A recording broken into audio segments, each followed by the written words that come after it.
O ano passado, exatamente há quase um ano, nós realizávamos o nosso primeiro seminário central, onde nós fizemos os primeiros desenhos de que nós pensávamos como uma formação. Formamos os GEPs, houve a formação dos GEPs nas GPEDs, e, em abril, nós realizamos o segundo seminário central e nós fomos às 13 diretorias. Neste primeiro movimento, numa experiência antropológica e antropofágica, eu fui às 13 diretorias. Né? E, neste meio do caminho, houve a primeira consulta pública. 85% da rede participou desta consulta pública. Né? Fizemos esse movimento, terminamos esse movimento, realizamos o terceiro seminário central. E aqui tem uma outra coisa, que agora, passado esse primeiro turbilhão, eu posso me orgulhar, mas que no momento eu não fiquei nada orgulhoso, muito pelo contrário, fiquei muito temeroso, que foi quando nós tínhamos uma data para lançarmos essa primeira consulta pública, e o GEP disse, do jeito que o documento está, não. Nós paramos o documento, coloquei essas senhoras aqui quase no estado de loucura junto comigo e dissemos assim, precisamos mudar este documento. E a gente mudou o documento. Então, para provar que o GEP teve participação expressiva, como nós colocamos lá na apresentação do documento, ele nos ajudou a organizar e deliberou muitas coisas que estão neste documento. Então, seguramos, lançamos a segunda consulta pública, fizemos o seminário. Voltamos de novo para 13 seminários regionais. E aqui nós ganhamos uma coisa que eu acho que foi muito importante. Nesses outros 13 seminários regionais, nós conseguimos que os territórios apresentassem práticas que dialogavam com as proposições do documento que estávamos escrevendo.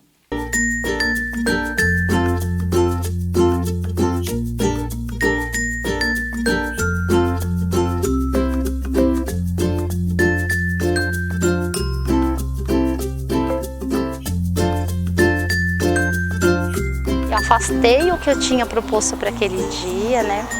E incluí essa situação que, né, eu tinha um espaço extremamente potente.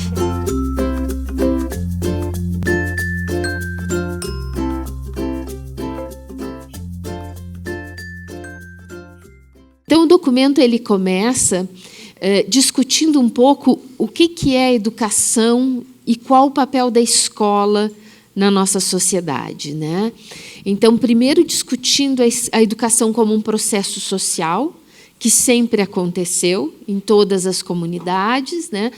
Essa ideia de que, a partir daí, em determinado momento da história, as comunidades não dão mais conta de educar as crianças por vários motivos, né? Na educação infantil, a gente vai ver que assim, um motivo muito importante foi a inclusão das mulheres no trabalho fora do âmbito doméstico, porque as mulheres sempre trabalharam, sempre, né, para a família, mas também tinham outras profissões, só que essas profissões podiam ser realizadas dentro do contexto da casa, né?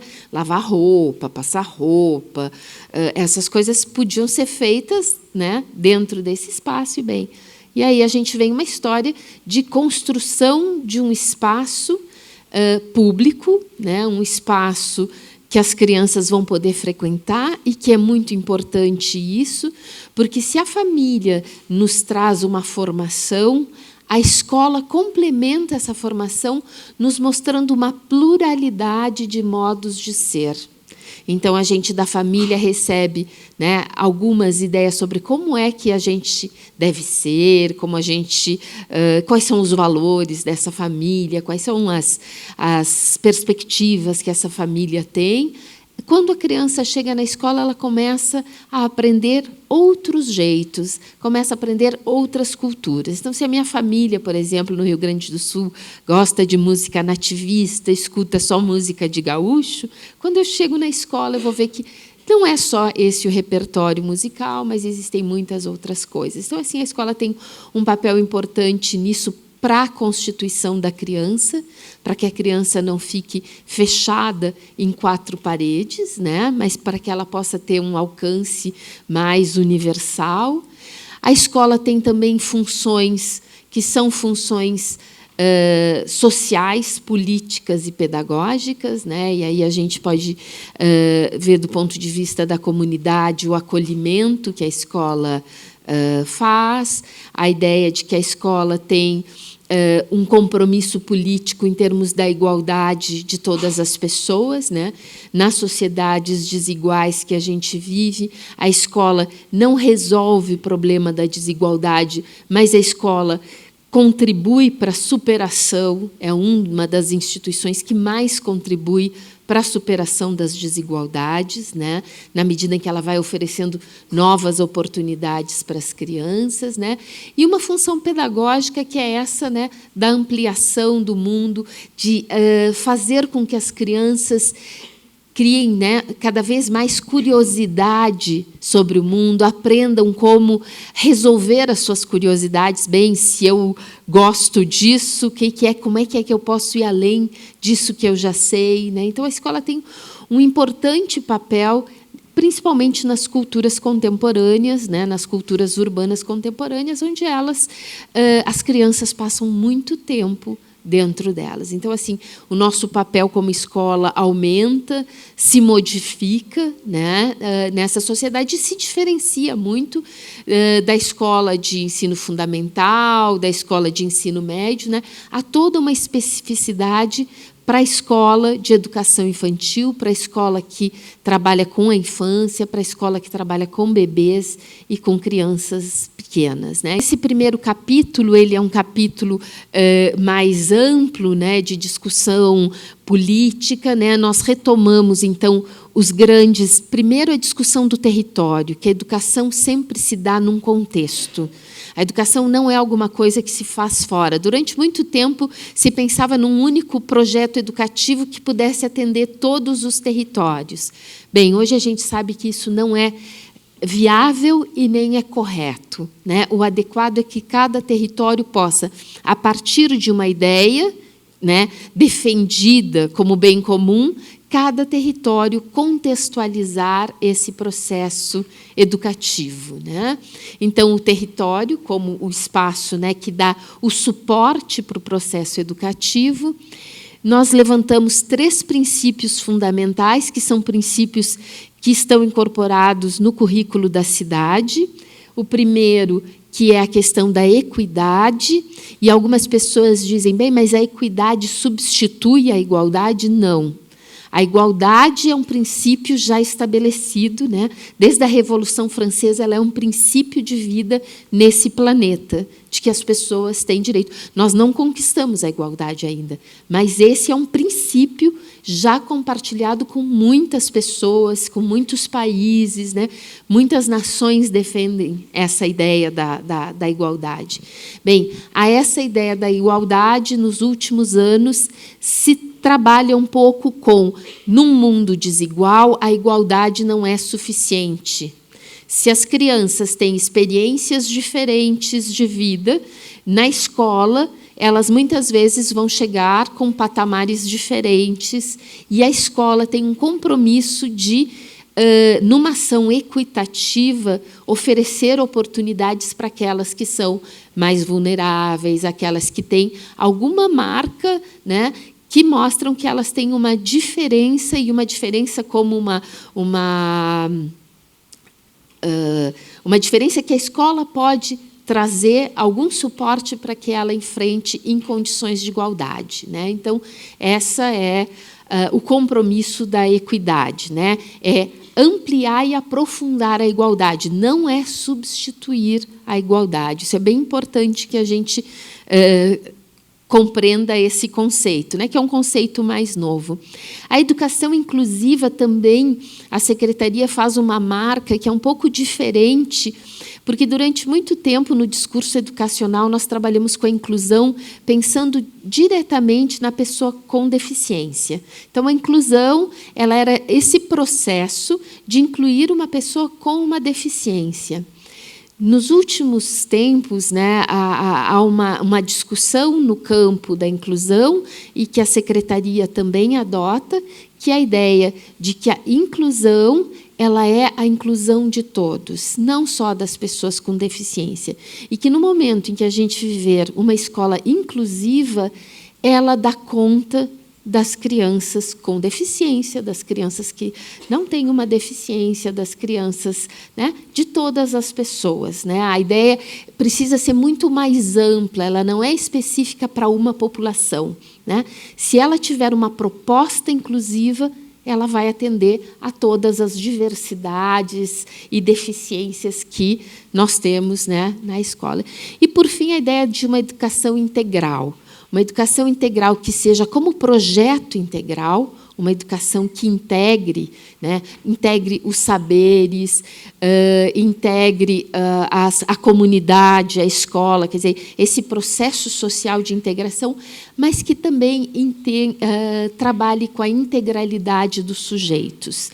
Nesses dois movimentos, né, de uma integração externa em direção à formação da criança e, ao mesmo tempo, que a formação da criança seja feita nas diferentes, nós na educação infantil, né, chamamos as diferentes linguagens, mas também se pode pensar nas diferentes características desenvolvimentais das pessoas. Bem, há muitos modos de dizer isso, né? Mas a ideia de que nós não somos, a escola não está só comprometida com o cognitivo, a escola está comprometida com o afeto, a escola está comprometida com as relações sociais, a escola é formadora, né? Ela não é só informadora, né? Ela tem essa característica. Esses princípios, esses 3 princípios, nos levam a um compromisso com determinadas populações que tiveram esses princípios, que também são direitos, né, não atendidos. Então, assim, é claro, e aí nós podemos voltar à questão da igualdade, todas as pessoas têm direito à igualdade, mas existem populações que, historicamente, no nosso país, não têm sido atendidas, não têm tido a possibilidade da igualdade, né? Então, essas populações, a gente tem que ter um olhar mais atento. E o quanto é importante a gente estar observando a criança e o ambiente, a criança e o adulto, a criança e seus pares.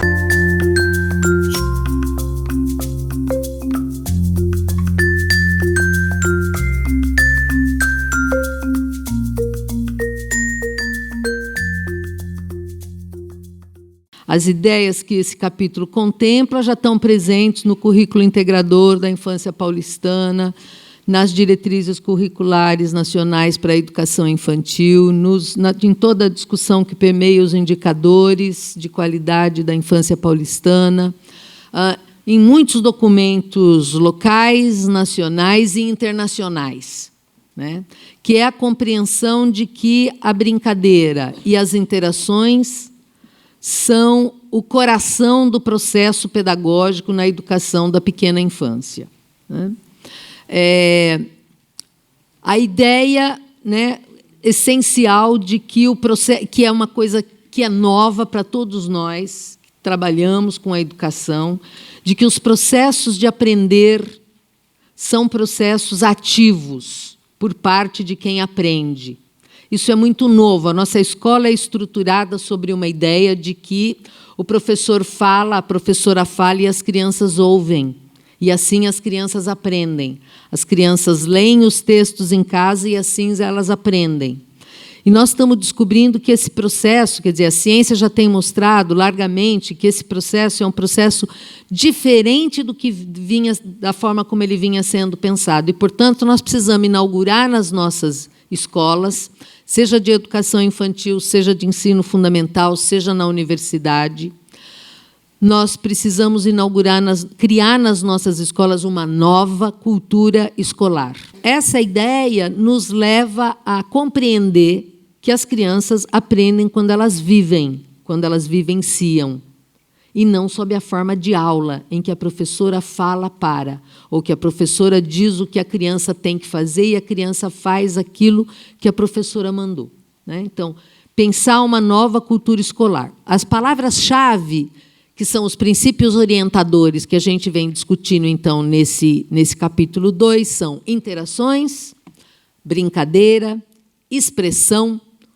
escuta, acolhimento e participação. Então, o acolhimento, o receber a criança, o olhar no olho, conversar um pouquinho, mesmo que eu tenha 30 outras crianças para receber, mas dizer, oiê, tudo bem? Daqui a pouco a gente vai conversar. Oi, né? Eu estou vendo que você trouxe um objeto diferente hoje, né? Pegar o bebê e olhar no olho antes de eu colocá-lo para brincar lá no tapete com os outros objetos.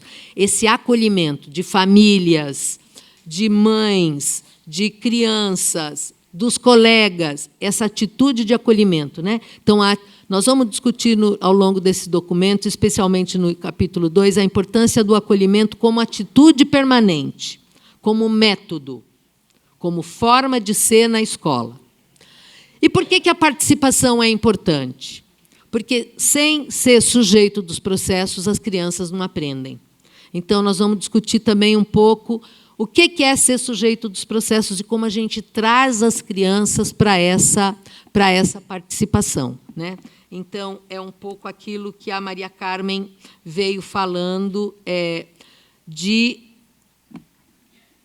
considerar que todas as nossas crianças precisam ser acolhidas, porque, até agora, a cultura escolar que a gente tem vivido, de um modo geral, né, antes que a gente começasse esse movimento, que não começa hoje, que eu sei que não começou ontem na rede, mas que, para muitos dos nossos professores, ainda está começando, né, esse processo de incluir todas as nossas crianças. A cultura anterior que a gente teve na escola, que a gente viveu na escola, foi uma cultura de o professor manda, a criança faz. O professor fala, a criança ouve. As crianças não têm tido voz nas nossas escolas, de um modo geral e historicamente, né? Então, trazer a participação, buscar a participação é fundamental nessa perspectiva de ter criança que tem vez e tem voz na escola. Então, ela participa dos processos de planejamento. A professora planeja, mas ela replaneja junto com o grupo. O que nós vamos fazer hoje?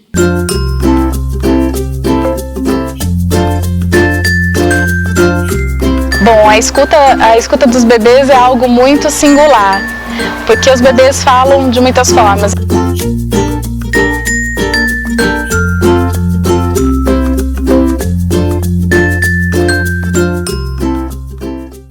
Gostaria de dizer, antes de mais nada, que este capítulo é um capítulo mais sucinto, mais objetivo, porque ele, na verdade, contempla muitos dos conceitos e das abordagens teóricas, enfim, que o capítulo 2 faz, né? Então, ele é um capítulo que vai ser muito objetivo e muito, vamos dizer assim, de certa forma, mais focado. Bem, e ele começa fazendo uma reflexão e, aliás, uma afirmação de que as rotinas, via de regra, vividas, né, nas nossas realidades, graças a Deus que não todas, né, têm muita centralidade na ação do adulto, né? Isso tem muito a ver e é muito pautado no que a Sueli falou, né? Que nós sempre entendemos que o processo de aprendizagem, que no processo de aprendizagem as crianças têm uma participação passiva, né? As crianças não são ativas, elas têm que ficar esperando o que o professor diz, como o professor diz, como elas têm que fazer.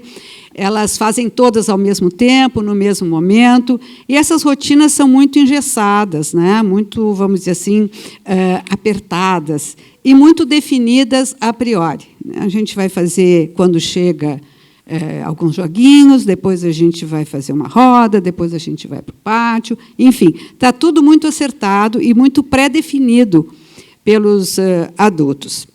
Eu acho que aí, nisso, nós temos duas consequências bem sérias e que vêm muito de encontro ao que está colocado nas diretrizes, ao que está colocado nos indicadores, né, de qualidade de São Paulo, no próprio currículo da infância paulistana, né, de que, quando a gente trabalha dessa forma, a gente, na verdade, não permite que o inusitado aconteça. A gente não dá espaço para que a curiosidade das crianças seja saciada. A gente não considera duas questões importantes que amarram as diretrizes e que está extremamente, vamos dizer assim, indicado e discutido no capítulo 2, que são as interações e as brincadeiras. A gente pode considerar, para pensar o cotidiano, 5 dimensões, né? Nós temos os espaços, nós temos os tempos, as interações, as materialidades e as narrativas. Intencionalmente, esta figura é feita desta forma, numa forma circular, onde as setas vão, né, fazendo este movimento circular e não um movimento sequencial, né? Então, assim, pensando, falar um pouquinho em cada uma delas. Com relação aos espaços, né? Em primeiro lugar, é importante a gente entender que todos os espaços educam na instituição de educação infantil. Desde a sala de referência, aos corredores, aos banheiros, à sala aos refeitórios e aos espaços externos, né? Muito principalmente, eu vou enfatizar aqui os espaços externos, por quê? Não porque eles sejam mais importantes que os outros, mas é porque eles são muito pouco usados e muito pouco entendidos como um lugar de aprendizagem e um lugar que também precisa ser pensado em termos do que eu vou colocar lá, o que as crianças podem fazer nestes espaços externos, de que as crianças não estão sistematicamente correndo, elas podem querer estar debaixo de uma árvore, elas podem querer estar com mais tranquilidade. Eu posso usar esse espaço para contar histórias, eu posso usar esse espaço para realizar jogos com as crianças, outro tipo de atividades que, dentro da sala de aula, pelo espaço que se tem, enfim, não podem ser realizadas. Esse espaço ele precisa ser entendido como um parceiro pedagógico do educador. E ele vai ser parceiro na medida em que permite uma descentralização, uma descentralidade da ação do professor. Por quê?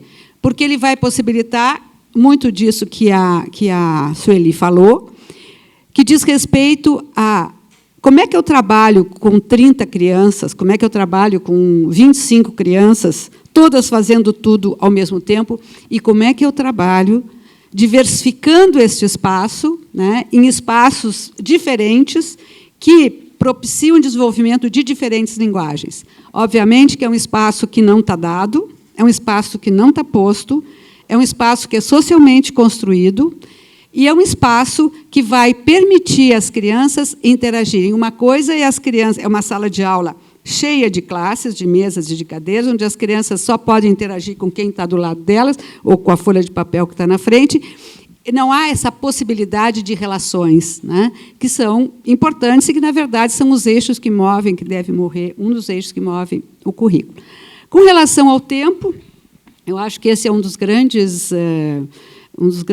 uma das dimensões importantes quando se pensa num cotidiano, quando se organiza um cotidiano, porque acho que muitas vezes, ou na maioria das vezes, a gente entende o tempo como o tempo do adulto, né, e não como o tempo da criança. Que tempo a criança precisa para aprender, que tempo a criança precisa para realizar uma tarefa. Isso tem tudo a ver com organização de espaço, né, obviamente, porque, enquanto uma criança demora mais para realizar uma tarefa, outra criança está realizando outra tarefa num outro espaço.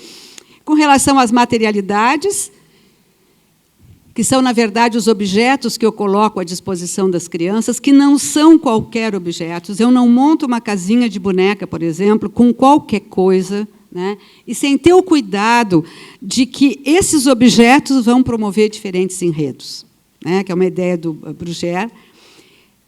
Se eu coloco uma maleta de médico num cantinho de boneca, o que vai acontecer? Alguém vai ficar doente. Eu tenho que levar ao médico, aí eu tenho que pensar, mas onde é que é o médico? Eu tenho que montar um consultório. Ah, mas ele vai receitar remédio, eu tenho que organizar uma farmácia, enfim, né? Então, esses materiais, eles precisam ser, na verdade, diversificados, eles precisam garantir número suficiente para que as crianças possam interagir num determinado momento, ou inicialmente, muitas vezes sozinhas, né?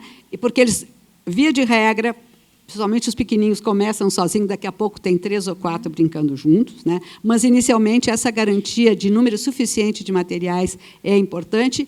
E uma outra questão que a Sueli aborda bem no 2º capítulo também, que é a questão de que os objetos, qual é o bom objeto? Um dos critérios importantes é a gente pensar assim: o objeto é bom, o material é bom quando dá múltiplas respostas e diversificadas respostas à ação das crianças sobre eles. Este currículo de São Paulo e o próprio currículo da infância paulistana, ele tem uma abordagem narrativa, ou seja, ele vai se construindo a partir das narrativas das crianças. E como é que a gente propicia narrativa para as crianças? Quando a gente propicia experiências significativas.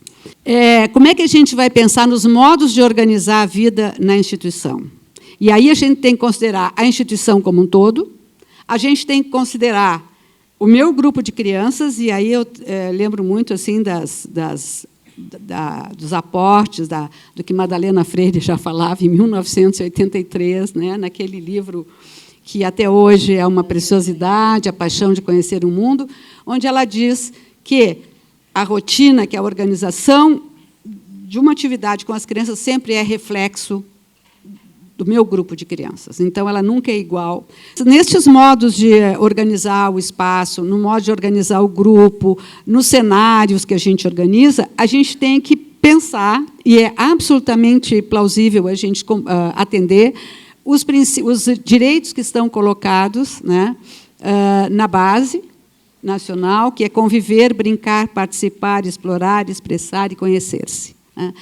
Os projetos de trabalho emergem como uma possibilidade metodológica que vai atender o protagonismo das crianças, que vai atender o entendimento de que a criança é ativa no processo de conhecimento, né, de aprendizagem, que vai atender a interação e a brincadeira, né, que são os eixos articuladores.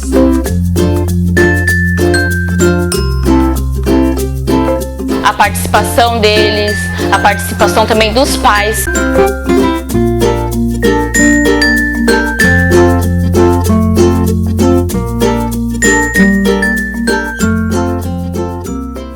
Então, a documentação pedagógica não é uma tarefa fácil, né? É uma questão ainda que nós estamos aprendendo, ela é muito nova. Nessa ideia de documentação veio lá de Lawrence Malaguzzi, né? Depois da Segunda Guerra Mundial, quando ele estava lá, quando ele criou lá na sua comunidade de Reggio Emília aquela primeira escola. E ele começou com pequenos registros, né, que ele pedia para todas as professoras terem um caderninho no bolso e registrar tudo que eles ouviam e percebiam e observavam sobre os bebês, né? Então, essa concepção assim, de documentação pedagógica é uma questão um pouco nova aqui, estamos aprendendo nesse processo, né? Bom, qual é o objetivo dessa documentação pedagógica, né? Qual é a proposta dela, né? A proposta é a gente coletar a maior quantidade possível de elementos que mostrem o aprendizagem, o desenvolvimento das crianças. Mas como é que isso é feito, né? Então, a questão da documentação, ela parte necessariamente de registros, né? E esses registros podem ser escritos, fotográficos, audiovisuais, né? Agora, será que a gente vai registrar? O que registrar? Como registrar? Quando registrar, né? Essa é a grande questão. A Sueli colocou muito bem aqui que a importância da escuta, né? As crianças como protagonistas. Nós temos isso como praticamente o nosso eixo, né? Do nosso currículo todo, das crianças serem protagonistas, desde os bebês até as maiores, né? Por conta de sabermos que as crianças são ativas e capacidades de aprendizagem desde que nascem, né? Então, essa questão, o que é essa observação e essa escuta atenta que a Sueli coloca, que esse é o mais importante para a documentação pedagógica. Ela parte dessa escuta atenta, dessa observação, né? Agora, que é observação? O que é essa observação atenta, né? Que faz parte dessa documentação pedagógica. A gente começa com essa observação, né? E esses registros descritivos do que acontece no primeiro momento, e que eles têm que se tornar, na medida do processo de uma discussão coletiva entre os educadores, num registro mais reflexivo sobre a prática pedagógica, né? Então, a importância da documentação, ela tem essas funções. Primeiro, de rever a nossa prática pedagógica, né? Que tem a ver com essa observação atenta de tudo que acontece. Esses registros que inicialmente descritivos, mas que eles têm que... Por que isso acontece? Eu tenho que descrever, mas eu tenho que refletir sobre isso, né? A outra questão é socializar toda essa parte que é feita através de fotos, audiovisuais. Será que eu vou usar toda essa quantidade? Tira-se 2.000 fotos. Será que são importantes 2.000 fotos? Eu acho que não, né? Eu acho que, por isso que, ao observar, quando a professora vai fazer uma observação para documentar, ela tem que ir com uma intencionalidade nessa observação. Ela tem que fazer, digamos assim, um roteiro de observação. Ela vai observar todas as crianças, as 23, as 35 ao mesmo tempo? Óbvio que não. Por isso que é importante um roteiro de observação, né? Inicialmente rapidinho, descritivo, depois ela vai descrever melhor, retomar o que foi observado e fazer uma reflexão sobre o que aquela atividade proposta foi interessante ou que não foi, né? Então, a documentação é importante, então, porque é a partir dela que nós podemos replanejar as nossas ações, né? Então, eu acho que a importância desse replanejamento nosso para modificar a nossa prática pedagógica, para dar visibilidade a esse trabalho que a unidade faz e para o acompanhamento de cada criança, seja individual ou do grupo classe, né? Eu acho que ela é importante para acompanhar essa trajetória das crianças.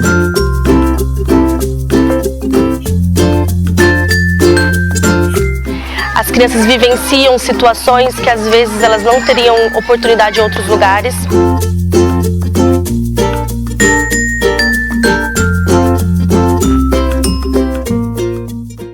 Bem, o capítulo 4 é o capítulo que vai tratar do tema das transições, né?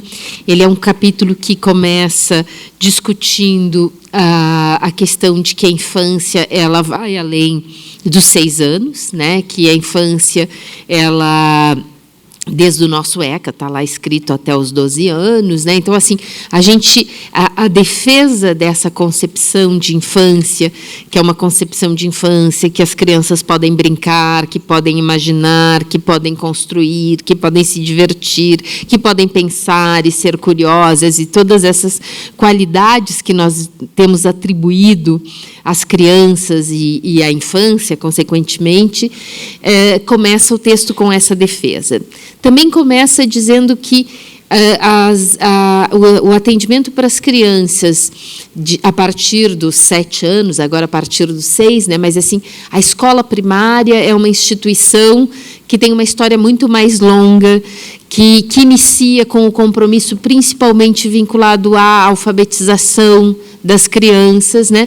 E que a educação infantil, então, é uma instituição que surge posteriormente, que é um grupo de instituições muito mais híbridas, né? Creche, jardim de infância, pré-escola são muito mais...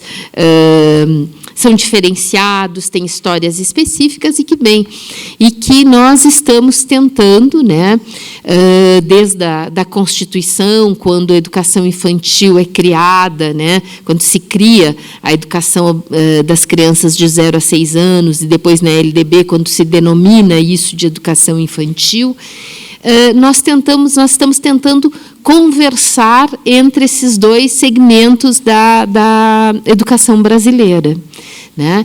Essa não é uma conversa que é fácil, mas também não é nenhuma conversa impossível, porque nós temos compromissos e temos objetivos que são comuns, né?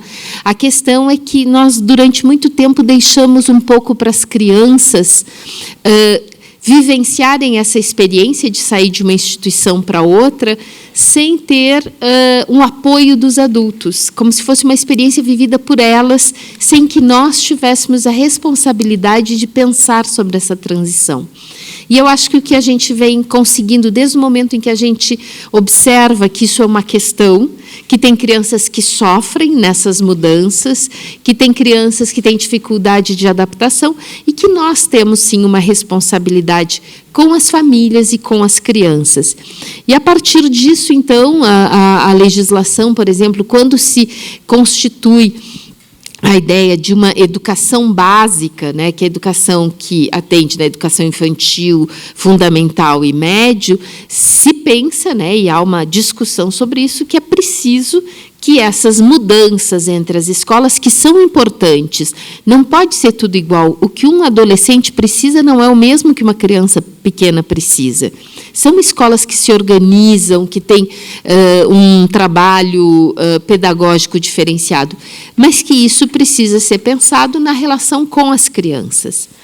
E aí há toda uma discussão sobre a questão de que esses, com 2 princípios, a definição de 2 princípios importantes. Um é a da sequencialidade, quer dizer, a educação básica ela é sequencial, ela não precisa antecipar alguma coisa aqui, porque depois isso vai ser trabalhado, né? Então, assim, se a gente sabe que ela tem um percurso, que a criança vai ter um percurso, eu não preciso ficar preocupada se ela ainda não sabe fazer determinada coisa que está prevista lá para o fim da escolaridade dela.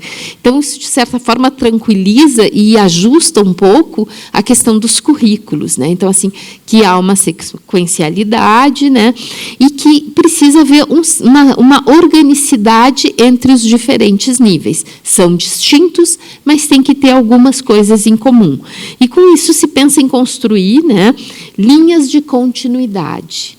Então, exatamente essa ideia de construir linhas de continuidade para as crianças, linhas de continuidade nos conhecimentos, no tipo de ação pedagógica, no tipo de espaço.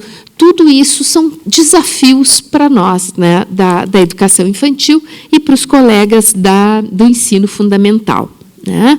Então, uma das propostas de articulação é a integração curricular, porque é isso que a gente pode fazer, né?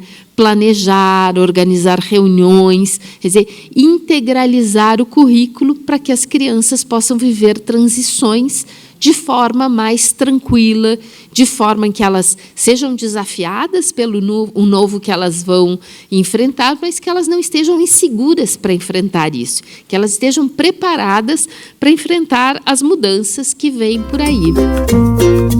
Sempre nessa perspectiva de ressaltar o protagonismo das crianças.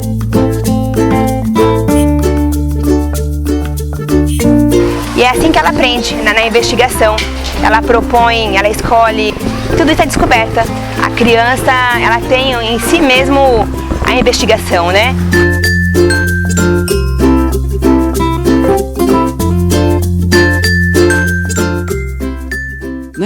Uma perspectiva ideológica democrática arrasta consigo a ideia de você pensar uma ideologia educacional democrática. Uma ideologia educacional democrática, uma vez adotada, anuncia uma gramática pedagógica. O que vem a ser essa gramática pedagógica? Ela é justamente a expressão de uma ideologia educacional, as concepções que animam a minha perspectiva pedagógica, né? É disso que particularmente falam esses itens aqui, né, da gestão democrática, o currículo e o projeto político-pedagógico, né? Uma vez anunciada uma gramática pedagógica, ela é, vamos dizer, o suporte, a sustentação para eu pensar o projeto político-pedagógico dentro das unidades. Então, nada pode ser descolado, né? Nada pode fugir aos meus valores, meus princípios, minhas concepções, não é?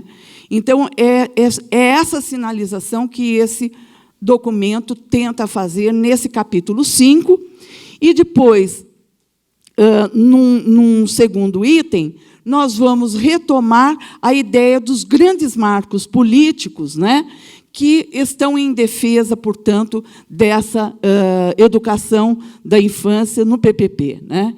Então, é o compromisso com o Plano Municipal de Educação e com o Plano Municipal para a Primeira Infância. Então, nós não tiramos, não é de uma cartola que você tira um currículo, ele tem uma lógica que ele busca justamente nos marcos, né? Um compromisso com a rede de proteção social.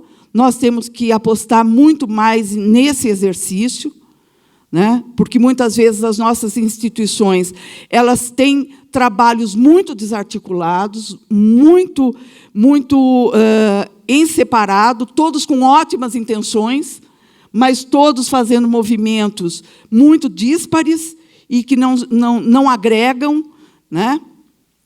E o compromisso com a Base Nacional Comum Curricular. A Base Nacional Comum Curricular é fato. Ela foi homologada em nível federal. E, portanto, como não somos esquizofrênicos, precisamos, como uma das 27 unidades federativas do Brasil, nós precisamos compreender o que ela fala e constituir um diálogo com ela.